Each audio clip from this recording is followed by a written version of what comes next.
La Bible quotidien. Une série de réflexions quotidiennes centrées sur la parole de Dieu. Que ce livre de la loi ne s'éloigne point de ta bouche. Médite-le jour et nuit pour agir fidèlement selon tout ce qui y est écrit. Car c'est alors que tu auras du succès dans tes entreprises. C'est alors que tu réussiras. Josué chapitre 1, verset 8.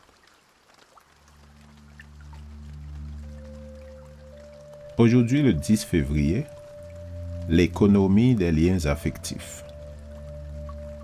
Mais amassez-vous des trésors dans le ciel, là où la teigne et la rouille ne détruisent point, et où les voleurs ne percent ni ne dérobent. Matthieu chapitre 6, verset 20. Tout le monde n'a pas le même sens de l'épargne. On n'économise pas toujours aujourd'hui en vue de survivre demain. Là où les saisons permettent aux habitants de semer toute l'année, de récolter et manger, ou bien de chasser, de pêcher ou de profiter d'une autre source d'alimentation, ils n'ont pas l'habitude d'économiser aujourd'hui pour survivre demain. Utiliser uniquement ce dont on a besoin dans le présent équivaut à ce qu'on appelle l'économie des liens affectifs. On respecte la nature sans utiliser égoïstement ce qui pourrait servir aux autres. L'économie des liens affectifs propose et accepte le fait que la société est interdépendante. En d'autres termes, l'économie des liens affectifs nous oblige à toujours penser aux besoins des autres, nos êtres chers, nos amis, nos voisins et toute personne pouvant nous influencer.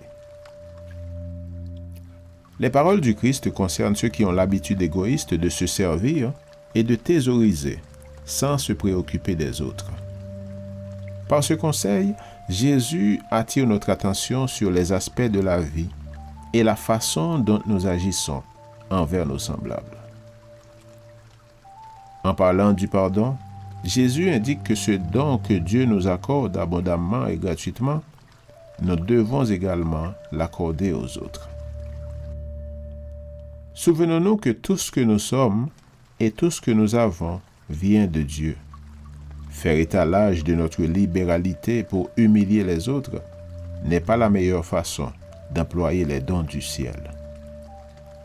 Notre service pour Dieu ne doit pas être une raison de découragement pour les autres.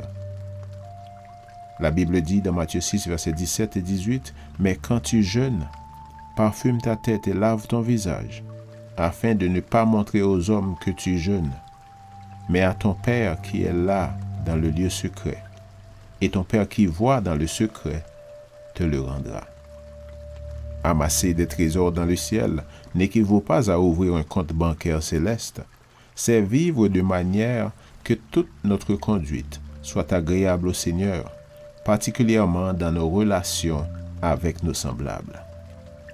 C'est d'être un ambassadeur du Christ et de faire briller notre lumière devant les hommes. En menant une vie de consécration et d'abnégation, en faisant du bien aux autres, vous pouvez ajouter des étoiles et des joyaux à la couronne que vous porterez au ciel, et vous aurez aussi amassé des trésors éternels, inaltérables. Amen. Lecture de la Bible pour aujourd'hui dans l'Ancien Testament, Lévitique chapitre 11 à 13, et dans le Nouveau Testament, Matthieu chapitre 6. Merci d'avoir écouté. Je vous souhaite de passer une excellente journée avec Jésus. À la prochaine!